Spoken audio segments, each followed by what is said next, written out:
Saudara, kurang dari 1 tahun kepemimpinannya, Presiden Prabowo memutuskan untuk melakukan perubahan susunan kabinet merah putih di 5 jabatan kementerian.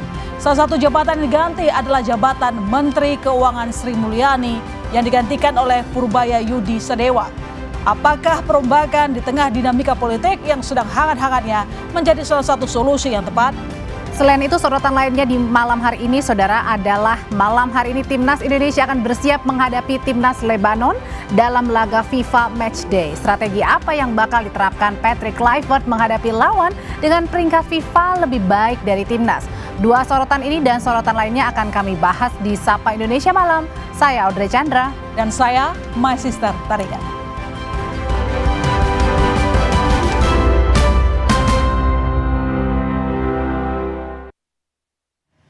Presiden Prabowo Subianto, saudara, merombak 5 kementerian di Kabinet Merah Putih dan melantik 1 menteri baru, Menteri Haji dan Umroh. Ini menjadi reshuffle kedua bagi Presiden Prabowo sepanjang 10 bulan pemerintahan Presiden Prabowo dan Wapres Gibran.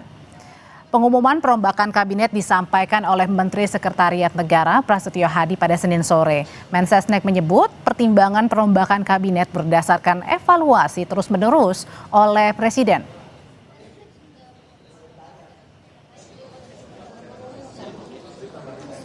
Bapak Presiden memutuskan untuk melakukan perubahan susunan Kabinet Merah Putih pada beberapa jabatan kementerian. Di antaranya, yang pertama, Kementerian Koordinator Politik dan Keamanan. Yang kedua, Kementerian Keuangan. Yang ketiga, Kementerian Perlindungan Pekerja Migran Indonesia. Keempat, Kementerian Koperasi. Dan kelima, Kementerian Pemuda dan Olahraga. Senin sore, Presiden Prabowo Subianto langsung melantik 4 menteri baru di Kabinet Merah Putih. Di antaranya adalah Menteri Keuangan Purbaya Yudi Sadewa, Menteri Koperasi Ferry Juliantono, dan Menteri Perlindungan Pekerja Migran Indonesia Mukhtaruddin. Selain itu, Presiden juga melantik Menteri Haji dan Umroh Muhammad Irfan Yusuf, Wakil Menteri Haji dan Umroh Daniel Ansar Simanjuntak. Sementara untuk 2 nama lainnya yang menjadi Menteri Koordinator Bidang Politik dan Keamanan dan Menteri Pemuda dan Olahraga belum dilantik Presiden. Mengetahui lebih lanjut terkait dengan perombakan atau reshuffle Kabinet Merah Putih sore hari ini, kita simak laporan dari jurnalis Kompas TV Alfania Rizky dan juru kamera Veriska Immanuel. Alfa, jadi sebenarnya apa pertimbangan perombakan 5 menteri ini dan adakah arahan khusus yang disampaikan oleh Presiden Prabowo terhadap para menteri yang baru?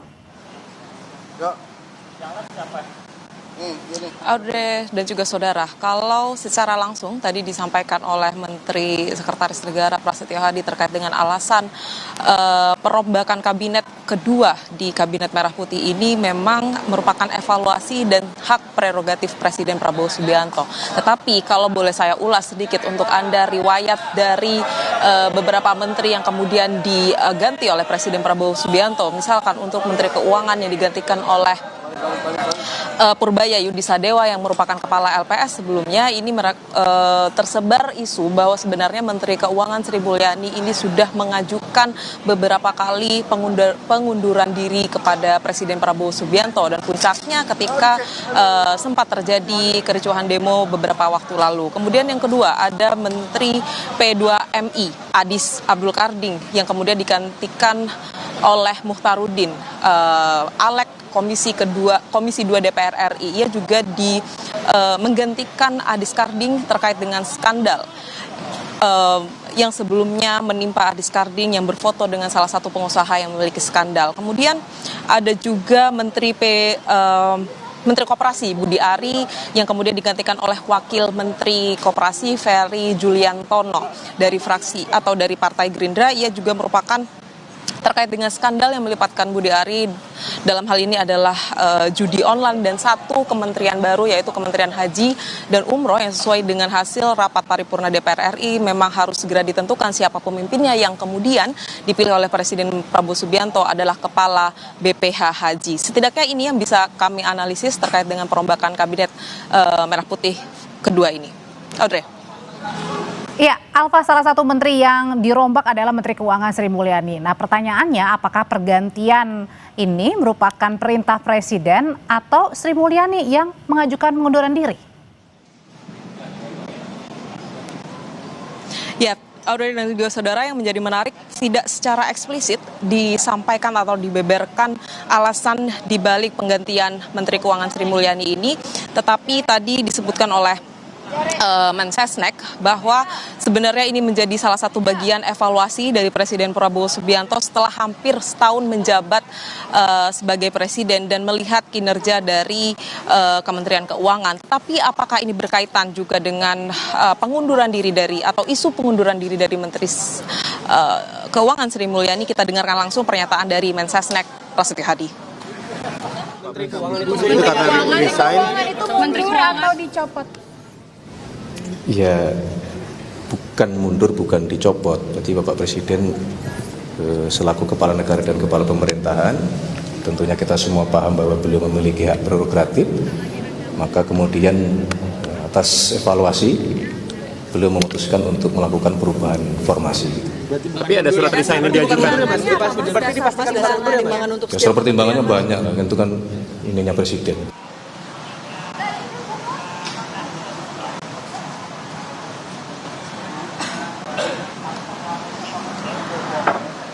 Ya, Menteri Keuangan baru mendapatkan arahan khusus dari Presiden Prabowo Subianto untuk mengejar pertumbuhan ekonomi 8% secepatnya, yang menjanjikan setidaknya 2-3 tahun lagi pertumbuhan 8% itu akan tercapai. Tetapi kalau di periode sekarang, apalagi pasca kericuhan demo kemarin, Menteri Keuangan yang baru menyebutkan memang akan ada perlambatan ekonomi. Selain juga ada penunjukan menteri-menteri baru, Audrey dan juga saudara, ada 2 pos kementerian yang kemudian saat ini masih kosong, yaitu Menteri Koordinator Bidang Politik dan Keamanan. Budi Gunawan juga dicopot oleh Presiden Prabowo Subianto dengan alasan juga evaluasi. Tetapi yang awak media dengar bahwa pengganti ad interimnya atau menteri ad interim dari Budi Gunawan adalah Menteri Pertahanan Syafri Syafruddin yang akan menjabat atau merangkap jabatan untuk sementara waktu sampai nantinya akan ditentukan Menko Polhukam yang baru. Kemudian yang kedua ada Menteri Pemuda dan Olahraga Ardhito yang juga sudah dicopot oleh Presiden Prabowo Subianto, tapi karena saat ini posisinya berada di luar kota, Istana belum juga menentukan siapa pengganti dari Menpora ini. Audrey. Dari yang sudah dilantik sore hari ini oleh Presiden Prabowo, ada 2 posisi menteri yang saat ini juga masih kosong, yakni adalah Menko Polhukam dan juga Menpora. Terima kasih laporannya dari Istana Kepresidenan Jakarta, jurnalis Kompas TV Alfania Rizky. Ya, saudara, sebelumnya beredar foto Menteri Kehutanan Raja Juli Antoni, mantan Menteri Perlindungan Pekerja Migran Indonesia Abdul Qadir Karding bermain domino. Keduanya bermain domino dengan seorang pengusaha asal Sulawesi Selatan, Aziz Welang, yang pernah ditetapkan sebagai tersangka pembalakan liar tahun 2024. Dalam foto, tampak Menteri Kehutanan Raja Juli dan mantan Menteri P2MI Abdul Qadir Karding bermain domino dengan pengusaha Aziz Welang di posko kerukunan keluarga Sulawesi Selatan. Pada 2024, Dirjen Penegakan Hukum KLHK menetapkan Aziz sebagai tersangka pembalakan liar. Namun, 14 Februari 2025, status tersangka Aziz dihentikan melalui putusan pra-peradilan di Pengadilan Negeri Jakarta Pusat. Foto ini beredar saat Abdul Qadir Karding masih menjabat Menteri P2MI. Melalui pernyataan tertulis di Instagram @Raja Antoni, Menteri Kehutanan bilang, setelah foto itu beredar, ia baru tahu bahwa salah satu yang ikut main domino itu adalah pelaku pembalakan liar Aziz Welang. Setelah berita ini beredar, dirinya baru tahu bahwa salah seorang yang ikut main tersebut adalah Aziz Welang yang diberitakan sebagai pembalak liar. Bagi saya, tidak ada sedikit pun ruang bagi siapapun yang melakukan pelanggaran hukum di kawasan hutan. Saya akan tegakkan hukum setegas-tegasnya kepada pembalak liar tanpa pandang bulu, ujar Menteri Kehutanan Raja Juli Antoni.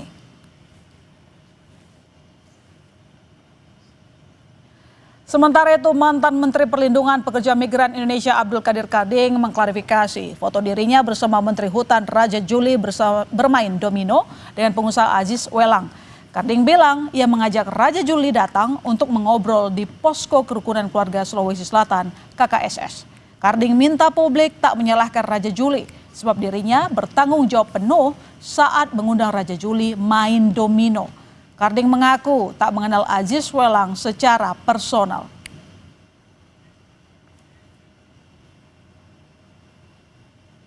Yang ngundang Pak Raja Juli itu saya, dan itu di posko saya. Jadi kalau ada apa-apa saya tanggung jawab penuh. Tapi salahkan Raja Juli. Tapi personal kenal nggak sih Pak sama Aziz Welang Nggak itu? kenal. Saya aja baru kenal setelah saya jadi seksi, setelah ada kejadian baru saya kenal. Dan clear juga dia secara bukan masalah. Saudara, mulai padati Stadion Gelora Bung Tomo Surabaya, supporter timnas antusias saksikan laga FIFA Matchday Squad Garuda lawan Lebanon. Laporan lengkapnya usai jeda, tetap di Sapa Indonesia Malam.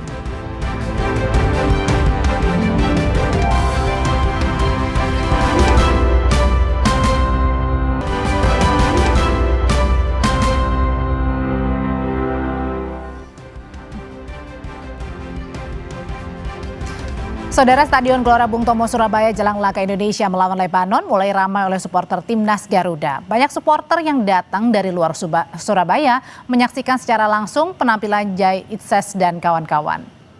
Jelang laga FIFA Matchday antara timnas Indonesia lawan Lebanon, Stadion Gelora Bung Tomo Surabaya mulai dipadati supporter. Supporter optimistis timnas Garuda akan menampilkan permainan yang menawan dan meraih kemenangan atas Lebanon. Kick-off laga Indonesia lawan Lebanon akan dimulai pukul 20.30 malam hari ini. Prediksi 2-0 menang timnas. Untuk skor ya 2-0 timnas Indonesia. Ini sama siapa aja Mas nontonnya? Berempat sama istri dan 2 teman saya. Dari Kalimantan Selatan, Banjarmasin. Prediksinya berapa ini Pak? Prediksinya 2 kan. 2-0 ya, menang ya, 2-0 ya. Harusnya kita harus menang nih 2-0 untuk para pemain-pemain kita yang lagi on fire ini. Karena ini friendly match ya, nggak ada salahnya untuk menyerang dulu lah ya kan. Nanti untuk kualifikasinya bisa nanti pelatih bisa meracik strateginya seperti apa. Mungkin itu sih. Ya, lalu bagaimana keseruan jelang laga timnas Indonesia versus Lebanon? Kita akan sapa jurnalis Kompas TV Alfian Rahman dan juru kamera Misbakul Munir di Stadion Gelora Bung Tomo di Surabaya, Jawa Timur. Alfian, apakah supporter timnas sudah ramai berdatangan di sana? Lalu apa yang paling dinanti supporter timnas dalam laga timnas versus Lebanon?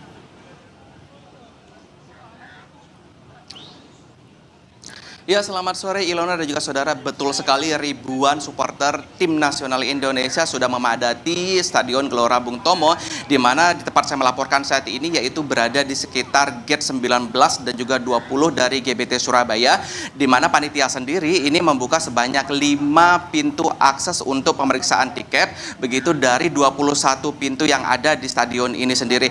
Kami pantau dari sore tadi, Ilona dan juga saudara, open gate tiket dari timnas ini sudah mulai sekitar pukul 5 waktu Indonesia bagian Barat sendiri, dan ini terus berlangsung hingga nanti jelang pertandingan dimulai sekitar pukul 8:30 malam waktu Indonesia bagian Barat. Ada banyak yang dinanti oleh para supporter, terutama para pemain inti yang kemarin waktu di laga persahabatan pertama Indonesia lawan Cina Taipei begitu tidak dimainkan, seperti Kevin Dix, Verdong, Orat Mangun dan juga lain sebagainya. Ini yang sangat dinanti oleh para supporter, di mana para supporter juga berharap nanti pemain Indonesia dapat turun dengan kekuatan full tim begitu, Ilona dan juga saudara. Ada beberapa catatan penting yang ingin kami sampaikan kepada teman-teman supporter dan juga mungkin masyarakat yang hendak menuju GBT untuk menyaksikan langsung pertandingan pada malam hari ini begitu.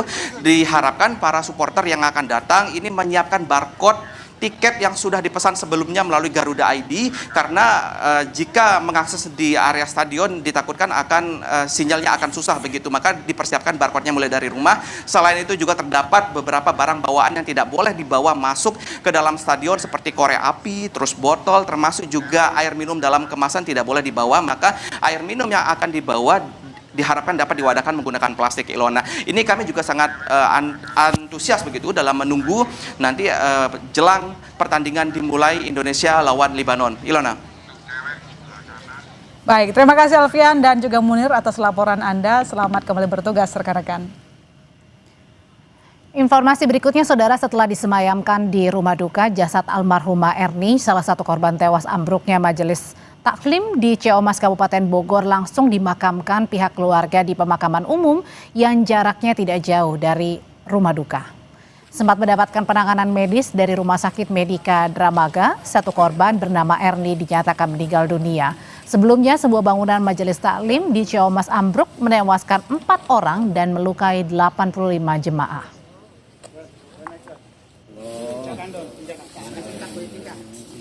Gubernur Jawa Barat Deddy Mulyadi menjenguk korban ambruknya majelis taklim di RSUD Kota Bogor.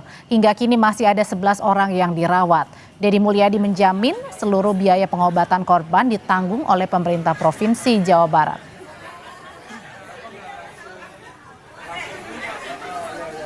Memastikan layanan terhadap para korban robohnya majelis taklim pada saat maulid dalam keadaan berjalan dengan baik. Dan saya lihat seluruh pasien ditangani dengan baik, cuman kan ada kemudian dirujuk pada rumah sakit yang lebih besar di Jakarta karena problem kecelakaannya sangat akut. Ada yang pulang untuk berobat jalan atau dirawat di bengkel tulang, karena itu kan masyarakat diberikan ruang untuk itu. Yang penting semuanya sembuh. Yang kedua, seluruh biaya yang ditimbulkan karena perawatan ini semuanya ditanggung oleh Pemprov Jabar. Ya. Kita hadir untuk menyelesaikan problem publik. Sebelumnya, Menteri Agama Nasaruddin Umar juga menjenguk korban bangunan ambruk yang dirawat di Rumah Sakit Umum Daerah Kota Bogor. Menak menyampaikan bela sungkawa serta menguatkan para korban yang masih dirawat di ruang IGD. Menteri Agama juga akan mencari solusi untuk pembangunan majelis taklim baru dan berharap kejadian ini tidak terulang di tempat lain.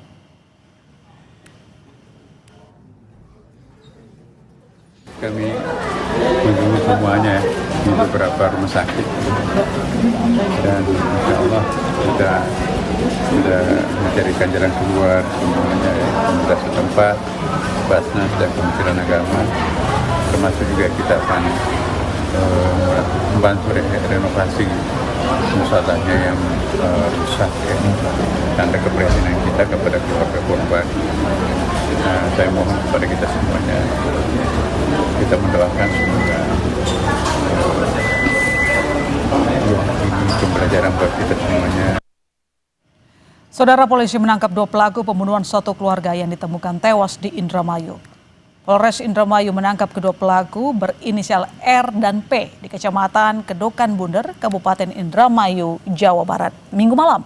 Kedua pelaku sempat melarikan diri ke wilayah Jawa Tengah setelah membunuh satu keluarga di Indramayu. Polisi juga menyita sejumlah barang bukti, diantaranya mobil milik korban, pakaian dan spray korban, dan sejumlah uang tunai pelaku. Jadi untuk jumlah pelakunya yang berhasil kami amankan ada 2, sedang kita dalami terkait modus dan juga motifnya.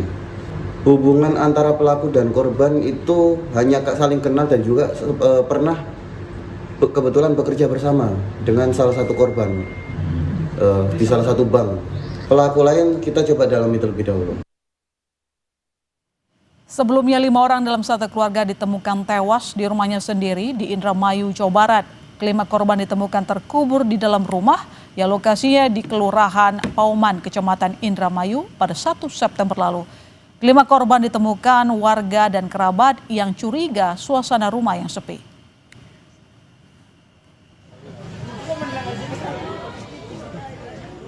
Saudara, usai 17 tuntutan rakyat, pemerintah masih punya pekerjaan rumah untuk menjawab 8 tuntutan jangka panjang dengan tenggat waktu setahun. Bagaimana negara menjamin suara dan aspirasi masyarakat dapat terpenuhi? Kami punya ulasannya usai jeda.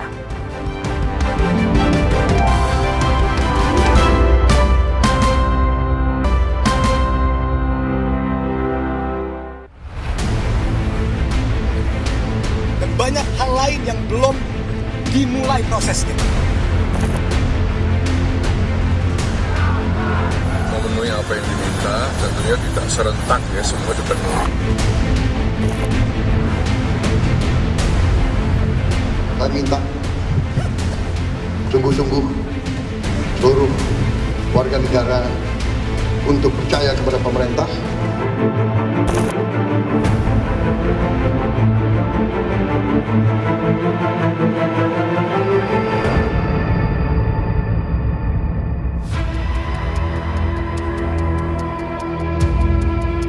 Pada akhir Agustus 2025, gelombang demonstrasi menyapu kota-kota besar. Rakyat menyuarakan keadilan, kesejahteraan, hingga terlahir 17+8 tuntutan rakyat. Tuntutan 17 masuk dalam bagian tuntutan jangka pendek yang telah jatuh tempo pada Jumat 5 September 2025 kemarin. Sedangkan tuntutan 8 merupakan tuntutan jangka panjang dengan tenggat waktu 1 tahun untuk dipenuhi. Lantas, apa yang telah dipenuhi dan berapa lagi yang tinggal janji? Tuntutan 17+8 bisa dipantau oleh masyarakat di halaman bijakmemantau.id. Progresnya hingga Senin 8 September. 11 baru mulai, 3 malah mundur, 8 belum digubris, dan 3 kawal terus. 17 tuntutan rakyat yang ditujukan kepada Presiden Prabowo, diantaranya bentuk tim investigasi independen kasus korban kekerasan dan pelanggaran HAM selama demonstrasi. Statusnya belum ada update. Tuntutan 2, hentikan keterlibatan TNI dalam pengamanan sipil dan kembali ke barak. Statusnya baru mulai. Tuntutan 3 hingga 5, yaitu bebaskan seluruh demonstran. Proses hukum aparat yang memerintahkan melakukan tindakan kekerasan dan hentikan kekerasan oleh kepolisian. Statusnya malah mundur. Sedangkan tuntutan lainnya berstatus kawal terus.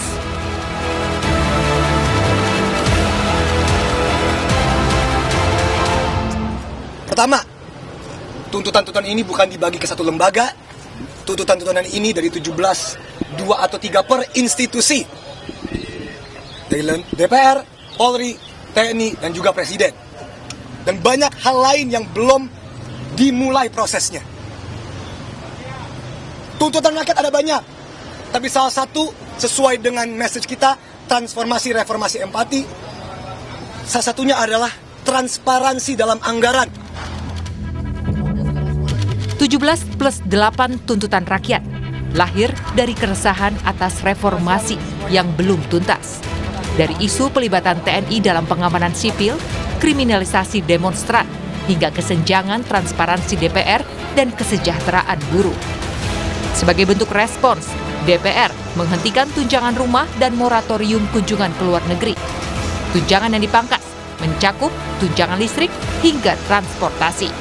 DPR RI menyepakati menghentikan pemberian tunjangan perumahan anggota DPR RI terhitung sejak tanggal 31 Agustus 2025. DPR RI akan memangkas tunjangan dan fasilitas anggota DPR setelah evaluasi meliputi biaya langganan, A. daya listrik, dan B. jasa telepon, kemudian biaya komunikasi intensif, dan biaya tunjangan transportasi.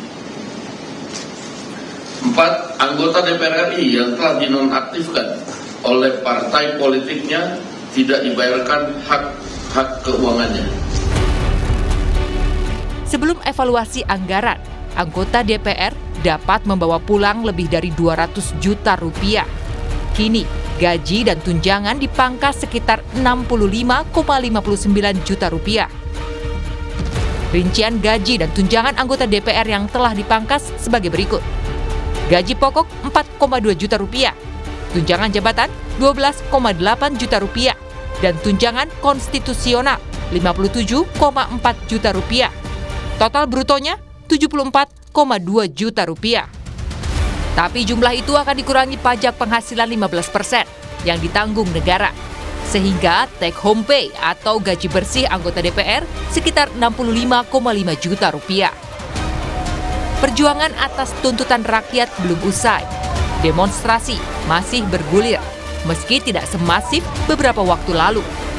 Kebijakan menghentikan tunjangan DPR dan penonaktifan sejumlah anggota Dewan dianggap publik belum cukup. Tentunya tidak serentak ya, semua dipenuhi. Kalau semua permintaan dipenuhi kan juga repot ya. Oleh karena itu tentu kita nyerahkan saja kepada Presiden yang saya tahu beliau sangat memperhatikan, sangat mendengarkan dan responsif ya terhadap apa yang diharapkan rakyat. Dan Presiden Prabowo Subianto meminta kepada seluruh warga negara Indonesia agar percaya kepada pemerintah dan DPR untuk memperjuangkan kepentingan rakyat. Saya minta sungguh-sungguh seluruh warga negara untuk percaya kepada pemerintah, untuk tenang. Pemerintah yang saya pimpin dengan semua partai politik, termasuk partai yang di luar pemerintahan, kami bertekad untuk selalu memperjuangkan kepentingan rakyat dan bangsa. 17+8 tuntutan rakyat bukan sekadar daftar aksi. Ini adalah penilaian terhadap janji-janji demokrasi. Jika hanya sebagian tersentuh, bagaimana dengan sisanya? Tim Liputan, Kompas TV.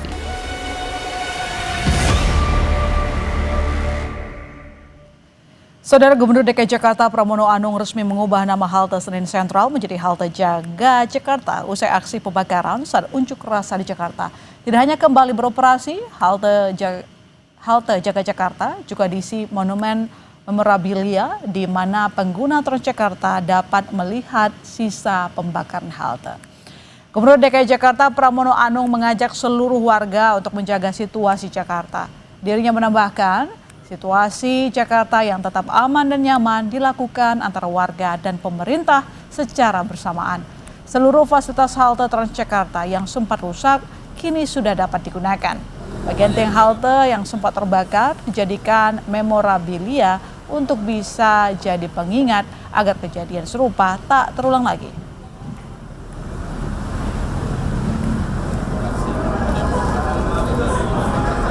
Ini yang dinamakan menjadi Jaga Jakarta. Yang sana tentunya kami tidak merubah.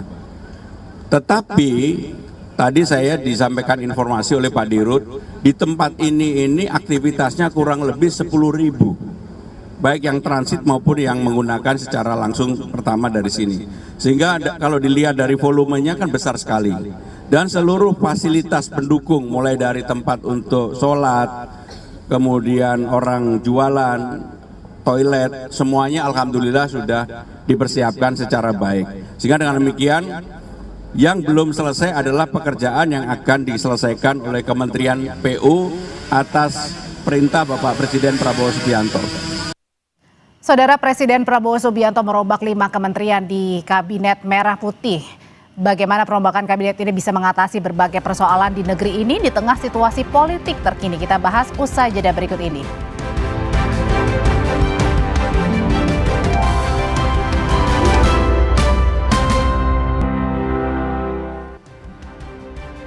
Saudara, Presiden Prabowo Subianto merombak 5 kementerian di Kabinet Merah Putih dan ini menjadi reshuffle kabinet kedua sepanjang 10 bulan pemerintahan Presiden Prabowo dan Wakil Presiden Gibran.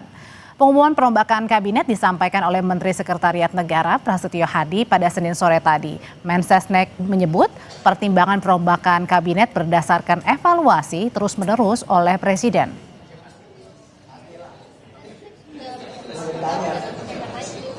Bapak Presiden memutuskan untuk melakukan perubahan susunan Kabinet Merah Putih pada beberapa jabatan kementerian. Di antaranya yang pertama, Kementerian Koordinator Politik dan Keamanan. Yang kedua, Kementerian Keuangan. Yang ketiga, Kementerian Perlindungan Pekerja Migran Indonesia. Keempat, Kementerian Koperasi. Dan kelima, Kementerian Pemuda dan Olahraga.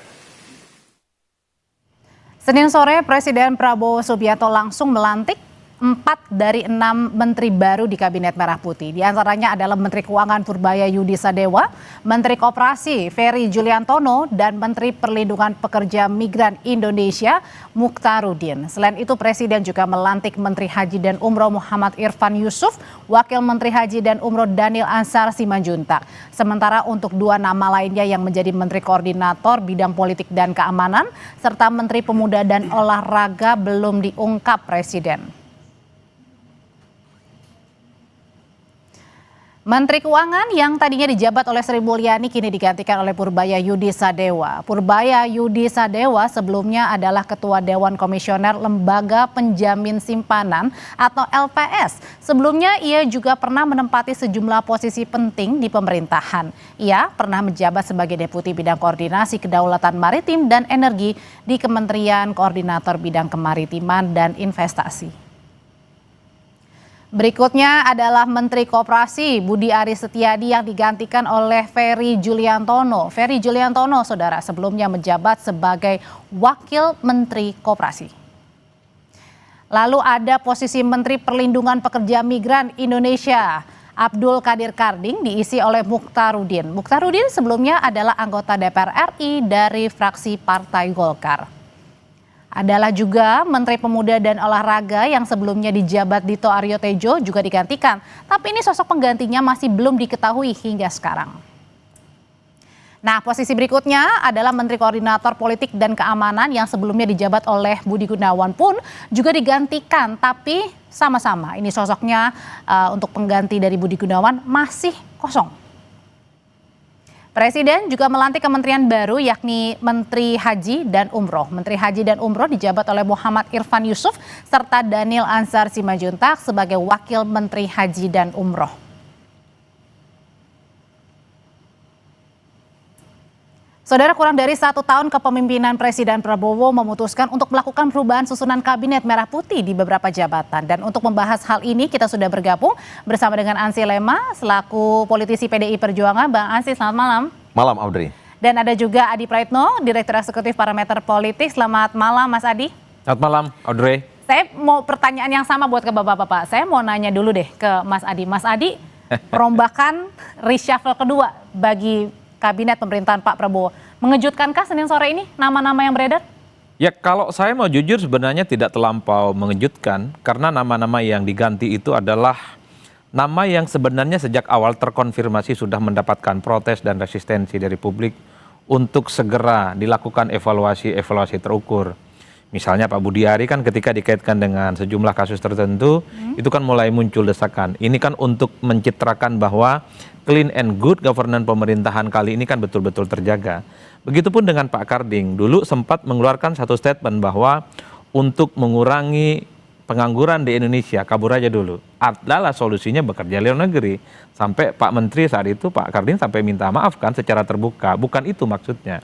Dan yang terakhir tentu tidak terlepas dari foto yang belakangan beredar kan, main domino dengan pihak tertentu yang dinilai pernah punya kasus tertentu.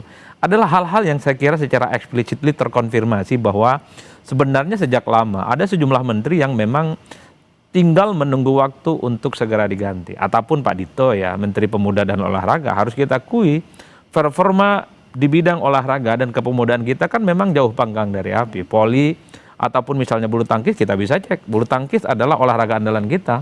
Meski tidak seheboh sepak bola misalnya, tapi kan sudah beberapa tahun ini tidak pernah lagi dia tampil ke podium utama untuk memenangkan di event-event besar sekalipun. Jadi banyak sekali hal-hal yang bisa ditangkap oleh publik di permukaan. Meski kita tidak pernah tahu persis ya apa argumen yang dimiliki oleh pemerintah terkait dengan reshuffle ini. Tapi kan publik mencari satu persatu, menganyam kira-kira apa anatomi yang kemudian membuat puzzle ini terjawab. Yaitu adalah sesuatu yang kemudian muncul di permukaan. Berarti ibaratnya bisa dilihat bahwa nama-nama yang memang sudah diubah ini adalah menteri-menteri yang bisa kita katakan yang bermasalah begitu? Ya, artinya menteri yang kemudian diganti ini kalau kita mau jujur adalah menteri yang sebenarnya tinggal nunggu waktu untuk melakukan pergantian. Karena dalam evaluasi publik ini kan resultantenya tidak positif, dia negatif, selalu mendapatkan sorotan. Dan bahkan kalau dalam konteks Bu Sri Mulyani, bagi saya ini adalah win-win solution. Kita dengar rumor beberapa waktu yang lalu bahwa Sri Mulyani sudah berulang kali minta untuk mengundurkan diri. dalam konteks posisinya sebagai Menteri Keuangan. Tapi kan masih ditahan oleh pemerintah. Per hari ini ketika begitu banyak juga desakan publik supaya ada evaluasi karena ada sejumlah kebijakan-kebijakan yang bukan solutif, maka ini adalah momen yang pas ketika ada pergantian dan seterusnya. Meskipun tadi Pak Mensesnek bilang bukan mengundurkan diri Bu Sri Mulyani ataupun dicopot begitu. Ya betul, satu sisi ada keinginan mundur dan pada saat yang bersamaan memang ada desakan publik untuk mundur. Jadi wajar kalau kemudian pemerintah hari ini melakukan pergantian di Menkyu. Di antara begitu banyak menteri yang diganti, saya menduga memang soal Menteri Keuangan ini yang paling banyak mendapatkan sorotan karena denyut nadi persoalan yang cukup krusial hari ini adalah soal bagaimana respon positif pasar terkait dengan pergantian Menteri Keuangan. Oke, nanti kita ke sana dulu. Tapi saya mau nanya juga dari responnya PDI Perjuangan. Nah, nama-nama yang beredar ini memang tadi ada yang bilang cukup mengagetkan, ada yang juga tidak mengagetkan, Bang Ansi Lama. Tapi kalau dari PDI Perjuangan sendiri sebenarnya bahwa nama-nama ini memang yang sudah tepat untuk menggantikan posisi-posisi yang dianggap nih orang-orang yang mungkin yang kurang kinerjanya maksimal lah, yang tidak segercep kemauan dari Pak Presiden. Ya Audrey, sebagai partai penyeimbang tentu PDI Perjuangan itu menghormati sepenuhnya reshuffle yang dilakukan oleh Presiden Prabowo Subianto ini. Ini sepenuhnya merupakan hak prerogatif beliau dalam sistem presidensil. Jadi ini diskresi presiden yang tahu kapan harus reshuffle, siapa yang harus diganti, sosok seperti apa yang menggantikannya, dan mengapa posisi-posisi itu yang diganti, bahkan kemudian ada satu lagi pos baru yang Menteri Haji dan Umroh ya dijadikan sebagai kabinet. Tapi kalau kurang dari 1 tahun, baru 10 bulan sudah 2 kali ganti reshuffle atau 2 kali reshuffle. Sebagai user tentu Presiden Prabowo yang mengetahuinya. Dan PDI Perjuangan berada pada posisi menghormati, menghargai, dan tentu mendukung sepenuhnya. Ya, kami yakin Presiden Prabowo sudah punya catatan, dan berdasarkan catatan-catatan itu beliau kemudian melakukan evaluasi. Tentu harapan kami, evaluasi itu basisnya adalah pada meritokrasi, pada pendekatan yang sifatnya teknokrasi. Karena apa? Karena memang ini penting untuk menjawab harapan publik, ekspektasi publik. Dan reshuffle yang dilakukan Presiden Prabowo ini adalah langkah konkret menurut kami untuk kemudian membangun kembali fokus, orientasi pada kerja, sekaligus juga ya untuk membangun kepercayaan publik dan juga keluar mungkin ke dunia internasional dan juga kepada investor. Ada kaitannya nggak sih dengan yang kemarin tuntutan 17+8 ini yang kemudian akhirnya ini menjadi momen yang tepat nih kayaknya? Ya tentu Presiden Prabowo yang secara objektif mengetahui persis soal itu. Ya, para pengamat tentu bisa memberikan analisis, mengetahui persis apa yang menjadi alasannya. Tadi Mas Adi sudah sangat eksplisit sebenarnya menjelaskan beberapa hal dikaitkan dengan posisi yang di reshuffle. Tetapi PDI Perjuangan sebagai partai penyeimbang, kami boleh mengatakan bahwa dalam reshuffle ini kami sama sekali tidak terkait apa-apa. Ya, tidak terkait apa-apa. Tetapi kami ingin memastikan bahwa pemerintahan ini bisa bekerja secara efektif, fokus, dan para menteri yang mendapatkan kepercayaan dari presiden ini ukirlah prestasi, buatlah legacy, sehingga kemudian pemerintahan ini sungguh bisa menjawab kepercayaan dari publik. Oke, juga sudah bergabung melalui sambungan Zoom, sudah ada Wakil Ketua Umum Partai Golkar, Ahmad Doli Kurnia. Selamat malam, Bang Doli. Selamat malam, Ade. Ya. Bang Doli, pertanyaan yang sama saya tujukan kepada Bang Doli. Ini perombakan kabinet sore hari ini mengagetkan Partai Golkar kah? Karena ada nama juga Menpora Dito Aryo Tejo yang kemudian digantikan. Meskipun kita masih tanda tanya ya, apakah nanti sama-sama dari Partai Golkar atau enggak. Meskipun juga ada nama Pak Muhtarudin yang akhirnya masuk menggantikan Mas Abdul Qadir Karding. Iya, pertama tentu yang namanya pergantian kabinet, reshuffle kabinet itu adalah sepenuhnya hak prerogatifnya Presiden, dalam hal ini Pak Prabowo. Dan saya kira memang karena selama ini kan selalu ya di dalam proses penyusunan priorisasi kabinet itu dilalui dengan pemilihan umum yang hampir tidak pernah ya ada presiden yang terpilih hanya didukung oleh 1-2 partai politik, selalu didukung oleh koalisi yang cukup besar. Dan tentu itu juga akan menjadi pertimbangan seorang presiden untuk menyusun kabinetnya gitu. Nah, termasuk kalau di tengah jalan kemudian ada reshuffle, tentu pasti ada komunikasi yang dibangun oleh ketua-ketua partai politik ya, terutama yang berada dalam koalisi. Nah, jadi saya yakin dalam beberapa hari terakhir ini, karena memang kami dari Partai Golkar selalu untuk membicarakan soal susunan kabinet ini dipercayakan sebagai representatif Partai Golkar itu adalah ketua umum, saya kira pasti juga memang sudah ada komunikasi antara ketua umum kami dengan Pak Presiden. Kalau untuk nama Mas Dito sendiri, ini dadakan atau gimana Bang Doli? Karena kan memang sampai dengan sekarang yang menggantikan Mas Dito ini katanya masih di luar negeri dan akhirnya belum dilantik oleh Pak Presiden. Iya, saya isi pembicaraannya apa detailnya saya tidak tahu ya. Tetapi kalau tadi pertanyaannya bagaimana sikap atau respon Golkar, apakah kaget atau tidak, saya yakin bahwa pembicaraan tentang reshuffle itu pasti sudah pernah bicarakan ya.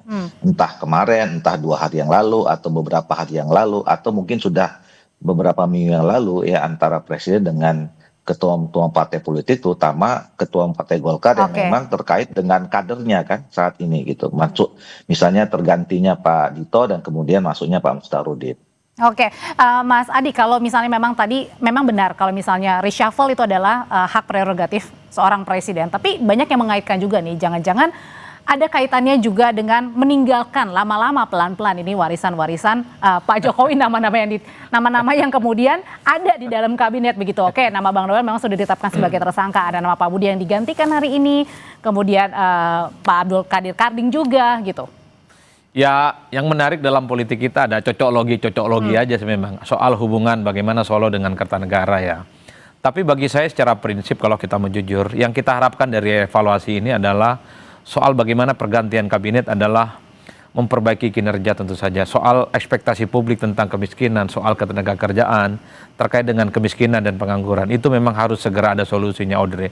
Publik itu tidak terlampau peduli dengan faksionalisasi yang ada. Publik tidak terlampau peduli siapa yang punya interest terkait dengan kepentingan politik di negara ini. Tapi at the end secara prinsip adalah pergantian kabinet, ada reshuffle dengan menteri yang baru, adalah performa kinerja mereka itu harus sesuai dengan harapan. Bahwa menteri yang baru itu harus mampu memberikan satu jaminan bahwa ketika dia ditunjuk dan kemudian menjadi menteri adalah sebagai sesuatu yang memang harus sesuai dengan ekspektasi pada Tapi nama-nama ini sesuai dengan ekspektasi masyarakat atau kita harus nunggu dulu? Ya memang harus kita nunggu, karena kalau kita menyebut misalnya tidak punya pengalaman, track recordnya memang misalnya agak sulit untuk dilihat secara umum, pasti sang menteri bersangkutan membantah. Seperti halnya Menteri Keuangan. Tadi kalau tidak salah ketika di doorstop ada kawan-kawan media yang bertanya soal dianggap ya rekam jejaknya tidak terlampau kelihatan, kan dibantah. Bahwa beliau itu adalah orang yang pernah di masa SBY, di masanya Pak Jokowi, dan pemerintahan hari ini adalah yang memiliki kontribusi yang cukup signifikan. Oke, terbas dari apapun bantahannya, bagi saya secara prinsip supaya Menteri Keuangan yang baru ini memberikan trigger yang jauh lebih baik dari apa yang pernah dilakukan oleh Sri Mulyani yang menurut banyak orang respon pasar di internasional ataupun di lokal itu kan cukup luar biasa. Dan harus kita akui ketika ada pergantian Menteri Keuangan itu kan respon pasarnya rada kurang oke, agak negatif, dan itu kan terbukti. Sempat merah tadi ya? Iya, sempat merah kan. Ini adalah ujian bagi Menteri Keuangan yang baru bahwa adanya pergantian ini semacam challenge sebenarnya bahwa Sri Mulyani oke, tapi pada saat yang bersamaan ada semacam garansi yang bisa ditunjukkan bahwa Pak Menteri yang baru ini adalah mereka yang kemudian memberikan satu solusi bahwa soal fiskal, soal keuangan, termasuk juga soal perbankan di Indonesia itu selesai. Dan penggantinya juga ini adalah kader profesional begitu ya? Betul, dan saya kira inilah adalah pengalaman-pengalaman yang selama ini sudah dimiliki oleh sang Menteri, bagi saya harus bisa dibuktikan.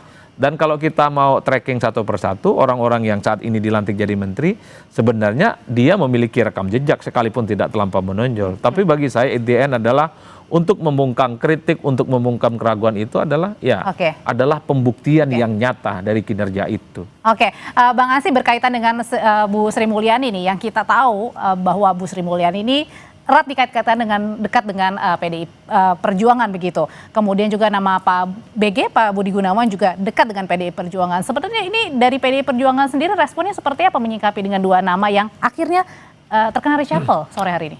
tadi sudah saya tegaskan bahwa terkait dengan reshuffle ini sebagai partai penyeimbang tidak ada hubungan apapun dengan PDI Perjuangan. Karena posisi kami, PDI Perjuangan itu sepenuhnya berada di luar pemerintahan ini. Dan itu adalah amanat Kongres ke-6 ya di Bali beberapa waktu lalu. Terkait dengan dua nama yang disebutkan tadi yang dekat dengan PDI Perjuangan, ya PDI Perjuangan, Ibu Mega dekat dengan banyak tokoh.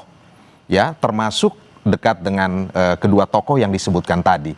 Tetapi kedua tokoh ini menjadi menteri itu dipilih sepenuhnya atas pertimbangan pribadi, dipilih atas dasar prerogatif Presiden Prabowo Subianto. Kan begitu, melihat sepak terjang Ibu Sri Mulyani dalam bidang moneter dan keuangan, Sudah dan juga ya? melihat sepak terjang track record Pak BG pernah menjadi Kepala BIN dan juga di Kepolisian Negara Republik Indonesia, itu sepenuhnya keputusan prerogatif diskresi penuh dari Presiden Prabowo, termasuk juga dalam kaitan dengan reshuffle ini.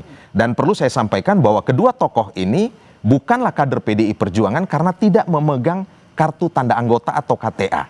Jadi terkait dengan hal ini, posisi PDI Perjuangan berada di luar kekuasaan, hanya akan memainkan peran sebagai penyeimbang. Jika program kerjanya, visinya berjalan dengan baik, kami akan menjadi mitra strategis. Tetapi kalau melenceng dari garis-garis konstitusi dan kemudian bertentangan dengan kepentingan rakyat, kami akan memberikan kritik konstruktif. Baru dan di sanalah gitu ya? Ya mitra kritisnya akan kami mainkan begitu. Oke, tapi memang yang menjadi menarik adalah tadi pada saat ada dua pos menteri di kementerian yang kemudian sudah diumumkan diganti di reshuffle, tapi kenapa sampai sekarang kemudian belum dilantik? Ada yang bilang katanya kalau tadi dibilang ada yang di luar negeri untuk pengganti Menpora, tapi kemudian juga Menko Polhukam ad interimnya Pak Syafri. Kalau gitu pertanyaannya, kenapa dua menteri ini yang belum ada penggantinya di reshuffle juga begitu, dan belum ada nama yang menggantinya? Usai jeda nanti Bapak-Bapak akan menjawabnya, tetap bersama kami di Sapa Indonesia Malam.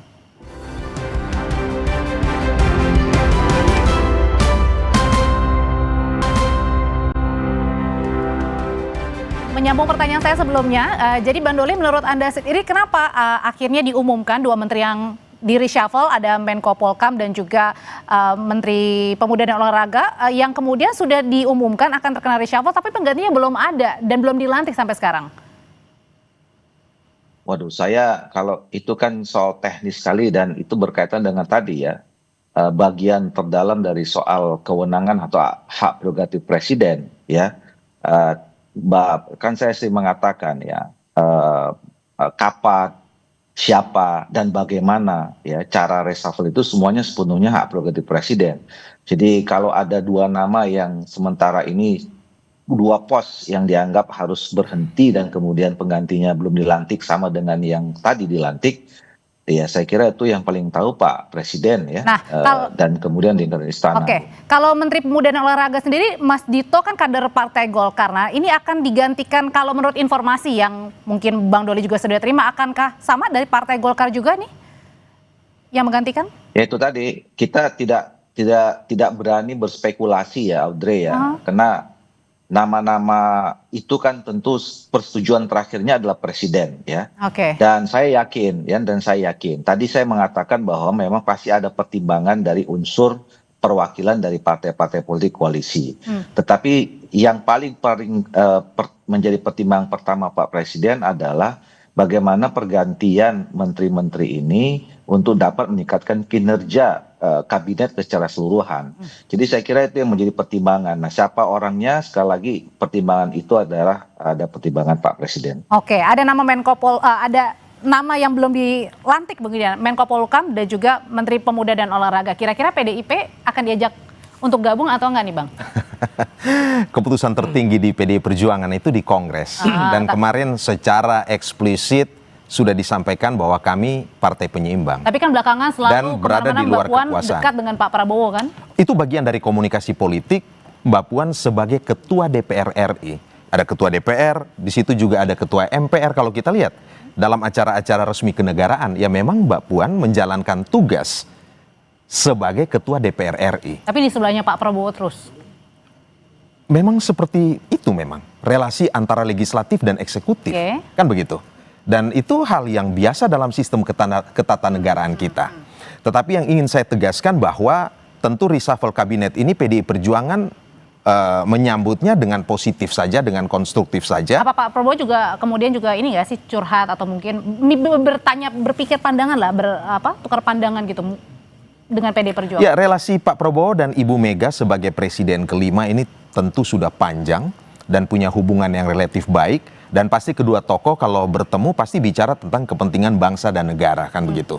Dan hari ini publik juga melihat bahwa PDI Perjuangan konsisten berada di luar kekuasaan, memainkan dua peran tadi. Tetapi kalau ditanya harapan kami, tentu kami melihat kalau dianalogikan pemerintahan ini tuh kan ibarat seperti sebuah orkestrasi dengan konduktornya itu Presiden Prabowo. Syarat agar pemerintahan ini bisa sukses, pertama loyalitas terhadap presiden itu harus tegak lurus dan mutlak. Loyalitas terhadap visi dan misi terutama. Loyalitas ini akan membentuk yang namanya soliditas kabinet. Harus solid dalam bekerja. Juga mendorong yang namanya sinergitas. Sinergi antara para menteri dan seterusnya akan mendorong juga stabilitas pemerintahan dan ujungnya efektivitas kerja dari pemerintahan ini. Harapan PDI Perjuangan, Presiden Prabowo akan memimpin pemerintahan ini dan reshuffle kabinet ini semacam sebuah penyegaran, revitalisasi, ya, menambah amunisi baru sehingga kemudian bisa bekerja secara lebih baik. Dengan menambah amunisi baru, kira-kira nih Mas Adi, kita berandai-andai aja, ada 2 pos tadi yang belum diumumkan kan. Sudah ada reshuffle, kemudian juga tapi belum ada namanya. Kira-kira akankah nama itu milik PDI Perjuangan? Saya enggak sih kayaknya. Apa Mas Adi nih? Kalau melihat gestur dan iman politiknya, PDIP itu memang lebih memilih berada di luar kekuasaan dan tetap menjaga hubungan baik dengan pemerintah. Jadi itu adalah 2 opsi main 2 kaki sebenarnya. Enggak, sebenarnya gini, kalau gitu artinya adalah tidak akan ada kader PDI Perjuangan yang masuk, atau mungkin saja ya mungkin ada titipan nama tapi profesional mungkin kalangan. Ya, bagi PDIP per hari ini sebenarnya kerjasama politik semacam ini sudah terjadi. Audrey, kalau kita membaca literatur tentang koalisi, itu tidak harus ada kader partai yang masuk dalam pemerintahan. Jadi eksekutif, jadi menteri, kepala badan dan seterusnya.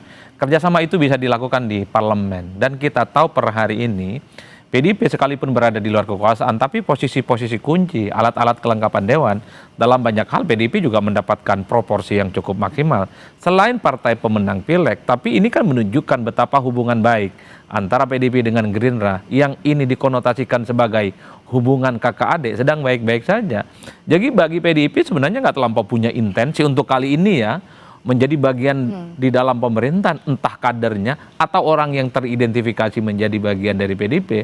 Karena memang resultante keinginan publik ada partai politik yang berada di luar, entah di kemudian hari. Karena kita tahu bahwa dalam sistem presidensialisme multipartai menjelang pemilu ada potensi yang disebut dengan oposisi dari dalam. Bukan tidak mungkin partai-partai politik pro Pak Prabowo Subianto at the end menjelang pemilu 2029 mereka itu bermanuver, ada resisten, menolak kebijakan, dan tentu sedang cari perhatian kepada pemilih. Ketika ada gejolak, disitulah pentingnya PDIP sebenarnya menjadi partai yang dibutuhkan untuk menjadi stabilisator. Bagaimana di tengah gonjang-ganjing itu ada partai besar, partai pemenang Pileg yang bisa menggaransi betapa soliditas dan kekuatan politiknya bisa di-backup secara signifikan. Tapi 2 posisi pos itu kan memegang peranan yang sangat penting, Menteri Politik dan Keamanan yang kita tahu tadi baru saja terjadi goncang-ganjing di akhir Agustus lalu. Ini juga memegang peranan penting, termasuk juga dengan Menpora sendiri yang juga sebentar lagi kita akan menghadapi laga-laga lainnya begitu. Nah, terutama juga kualifikasi Piala Dunia. Nah, kira-kira menurut Mas Adi sendiri ini akan diisi oleh kalangan profesional, kader kembali, tapi kita nggak tahu kadernya mana, atau tetap balik lagi ke posnya Golkar misalnya Menpora? Kalau rumor yang belakangan berkembang ya, konon kan ini dikait-kaitkan dengan pengganti Dito itu adalah kader Golkar. Kalau ini yang terjadi maka Bang Doli dan Golkar yang menang banyak. Karena menteri yang satunya lagi itu kan sudah jadi pengganti menteri. Mas Kadir ya? Penggantinya Mas Karding ya. Tapi bagi saya secara eksplisit ya, siapapun yang jadi menteri, profesional, model partai politik, dia harus ngerti betul bagaimana memajukan perolahragaan di Indonesia. Cukup sudah harapan besar kita untuk tampil di Piala Dunia itu selesai, dan harus ada semacam oase bahwa menteri ini bisa menggaransi bahwa kita bisa berlaga di Piala Dunia yang saya kira ini adalah mimpi jutaan rakyat di Indonesia. Dan tentu pada saat yang bersamaan cabang-cabang olahraga yang lain, Audrey, yang selama ini menjadi kebanggaan kita bicara di dunia internasional, bulu tangkis salah satunya, itu perlu dibenahi kok. Kita dulu bola boleh kalah, basket bola kalah, voli bola kalah. tapi ada semacam olahraga yang kemudian membuat kita begitu banyak bicara di dunia internasional, bulu tangkis. Hari ini, beberapa tahun ini kita saksikan di event-event manapun, persoalan bulu tangkis di Indonesia kita tidak bisa begitu. Bahkan kita secara perlahan sudah mulai bisa disalip oleh ganda putra Malaysia, ganda campuran Malaysia, dan seterusnya dan seterusnya. Jadi PR besar itu Jadi buat PR Menpora, besar. ya. Dan bagi saya siapapun yang jadi menteri, jangan kait-kaitkan ini soal insentif politik elektoral 2029. Nggak ada kaitannya. Pileg dan pilpres itu bukan soal dia bisa menjadi sesuatu yang bisa memajukan olahraga, tapi pileg dan pilpres itu seberapa sering dia turun ke Kalau gitu rakyat, singkat. itu aja. Nah, kalau Menko Polkam? Kalau Menko sebenarnya adalah posisinya mengkoordinasi, tidak punya kewenangan untuk mengeksekusi kebijakan-kebijakan strategis. Kalau mau jujur sebenarnya, misalnya PDIP ataupun partai yang lain mau bergabung, jangan di Menko, tapi ambil menteri-menteri yang pada level eksekutor. Menko itu hanya mengkoordinasi sejumlah kementerian dan tidak punya alat untuk mengeksekusi. Karenanya terlampau tanggung sebenarnya. Kalau ingin menjadikan PDIP sebagai partner, ambil Menko. Bagi saya kalau mau ambil saja menteri-menteri yang memang down to earth dan menyentuh langsung kebutuhan-kebutuhan rakyat. Bukan hal-hal yang misalnya tidak terlampau menjawab pertantangan-tantangan. Ya menteri-menteri yang kemudian dia bisa bekerja langsung menyentuh kebutuhan masyarakat. Banyak itu kalau mau kita sebutkan satu persatu. Cuman kan sensitif kalau disebutkan. Nanti ada reshuffle berikutnya lagi ya. Bisa panjang jalan ceritanya. Oke, Mas Adi terima kasih, Bang Hansi terima kasih, Bang Doli terima kasih. Selamat malam Bapak-bapak. Dan saudara, informasi tadi sekaligus menjadi penutup perjumpaan kita di Sapa Indonesia Malam. Kami mengingatkan Anda jangan lupa untuk mencukupi kebutuhan air mineral setiap harian dan rasakan kesejukannya. Saya Audrey Chandra pamit dan tadi ada My Sister Tarikan pamit juga. Terima kasih, selamat malam. Silakan Bapak-bapak minum. Boleh minum.